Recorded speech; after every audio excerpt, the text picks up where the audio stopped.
কোনো প্রার্থী তার হলফনামায় কোনো মিথ্যা তথ্য দিয়ে থাকেন বা এটা যদি প্রতীয়মান হয় নির্বাচন কমিশনের কাছে স্বপ্রণোদিতভাবে বা কোনো প্রতিবেদনের ভিত্তিতে বা রিপোর্টের ভিত্তিতে, তাহলে নির্বাচন কমিশন সেটা তদন্ত করে ব্যবস্থা নিতে পারবে এবং যে অফিসের জন্য তিনি নির্বাচিত হচ্ছেন, অর্থাৎ 5 বছর সময়কালের মধ্যে যে কোনো সময় সংশ্লিষ্ট ব্যক্তিকে রিকল করা যাবে, এমনকি তার প্রার্থিতাও চলে যাবে এবং তিনি সংসদ সদস্য পদ হারাবেন। না ভোটের ব্যাপারে যে সিদ্ধান্তটা হয়েছিল যে এখন থেকে কোথাও একক প্রার্থী থাকলে সরাসরি তাকে বিজয়ী ঘোষণা করা হবে না, তাকে না এর বিপক্ষে ভোট করতে হবে এবং দ্বিতীয়বারও যদি গিয়ে দেখা যায় তফসিল করে নতুনভাবে ঘোষণা করার পরে আবারও একই প্রার্থী হচ্ছে, তখন আর না ভোট হবে না। কিন্তু একবার অন্ততপক্ষে না ভোটের সাথে সিঙ্গেল প্রার্থীকে করতে হবে, কন্টেস্ট করতে হবে এবং সেই এতে যদি যিনি ব্যক্তি প্রার্থী তিনি না এর চেয়ে বেশি ভোট পেয়ে যান তাহলে তো নির্বাচিত হয়ে গেলেন, আর যদি না কোনো কারণে বেশি ভোট পায় তাহলে পুনঃতফসিল হবে। সেই পুনঃতফসিলে গিয়েও যদি আবারও দেখা যায় যে একমাত্র প্রার্থী আছে তাহলে আর ইলেকশন হবে না, একবার অন্তত হবে। জোটবদ্ধভাবে নির্বাচন করতে গেলেও স্ব দলীয় যে সিম্বল আছে, প্রতীক আছে, সেই প্রতীকেই প্রার্থীরা নির্বাচন করবেন, দলের একটি বড় থাকবে না। ইলেকশন এজেন্ট হিসাবে, নির্বাচনী এজেন্ট, পোলিং এজেন্ট না, নির্বাচনী এজেন্ট হিসাবে যাকে নির্বাচন করা হয় তাকেও সংশ্লিষ্ট কনস্টিটিউয়েন্সিরই একজন ভোটার হতে হবে। এটা আগে ছিল না। আগে যেমনটা ছিল যে প্রিজাইডিং অফিসার নিজেই আপনার ভোট বন্ধ করা এবং শুরু করার সিদ্ধান্তটা নিতে পারতেন। মাঝখানে একটা ঢোকানো হয়েছিল যে তিনি আইন শৃঙ্খলা রক্ষাকারী বাহিনীকে ডাকবেন, তারা দেখবে, দেখার পরে তারা একটা প্রতিবেদন দিবে, তারা বললে আবার শুরু করবেন বা বন্ধ করবেন। আমরা এটাকে সরিয়ে দিয়েছি, আগের অবস্থায় ফেরত নিয়ে গিয়েছি এটা। অর্থাৎ প্রিজাইডিং অফিসারই সর্বা হবেন কেন্দ্রে, তিনি সিদ্ধান্ত নেবেন যে তিনি ভোট কন্টিনিউ করবেন নাকি বন্ধ করবেন। ইভিএম সংক্রান্ত সকল প্রভিশন বিলুপ্ত করা হয়েছে।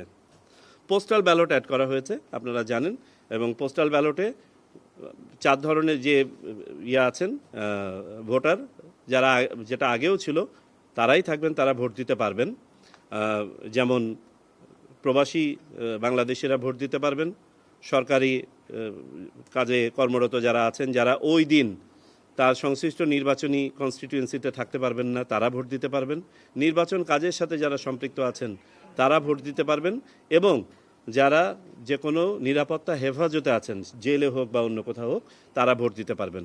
এখন আগে আমরা সমস্যা যেটা দেখেছিলাম যে এই ভোটটা দিতে পারতেন না ওনার সময়ের অভাবে, তো সেটাও আপনাদেরকে ব্রিফ করেছি। আমরা একটা নতুন মোডালিটি অ্যাডপ্ট করেছি। আজকে শুধুমাত্র এটাই বলি যে তারা ভোট দিতে পারবেন এবং এটার জন্য যে ব্যালটটা হবে সেই ব্যালটটা হবে আপনার সিম্বল ব্যালট, যেখানে নামগুলো থাকবে না। এই সিম্বল যাতে করে আগে থেকে ব্যালট পেপারটা প্রার্থীর কাছে, ভোটারের কাছে চলে যায় এবং তিনি অপেক্ষা করবেন ওই দিন পর্যন্ত যেদিন প্রার্থীদের তালিকা চূড়ান্ত করা হবে এবং চূড়ান্তভাবে আপনার প্রতীক বরাদ্দ করা হবে এবং তার ইনস্ট্রাকশনে এটা লেখা থাকবে। তিনি ওই দিন অপেক্ষা করে তিনি যে অ্যাপের মাধ্যমে করেছেন, রেজিস্টার করেছেন, অথবা উনি নির্বাচন কমিশনের ওয়েবসাইট থেকে দেখতে পাবেন যে তার সংসদীয় আসনে কারা কারা চূড়ান্ত প্রার্থী এবং কার প্রতীক কোনটা, এবং তারপরে তিনি ভোট দিবেন এবং ভোট দিয়ে সেটা ফেরত পাঠাবেন। এই হচ্ছে সার্বিকভাবে পুরো আয়োজনটা।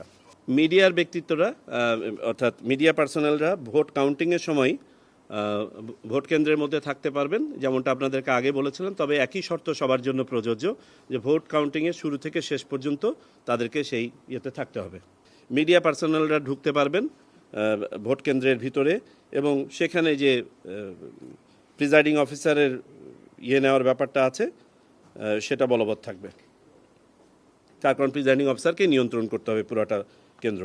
একটা প্রভিশন ছিল না, এটা আরও ক্লিয়ার করে দেওয়া হয়েছে যে যারা যারা ভোট কেন্দ্রের ভিতরে থাকতে পারেন তার বাইরে যে কোনো ব্যক্তি, সে ক্যান্ডিডেট হোক, এজেন্ট হোক বা কোনো নেতা বা রাজনৈতিক কর্মী হোক, অর এনি আদার পারসন, চাইলেই ভোট কেন্দ্রের ভিতরে ঘোরাফেরা করতে পারবেন না। তারা যেতে পারবেন, যারা যারা অথরাইজ আছে তারা যেতে পারবেন, কিন্তু ওই যে ভোট কেন্দ্রে দেখার পরে বাইরে গিয়ে জটলা পাকায় বিভিন্ন ধরনের করা, এটা হবে না।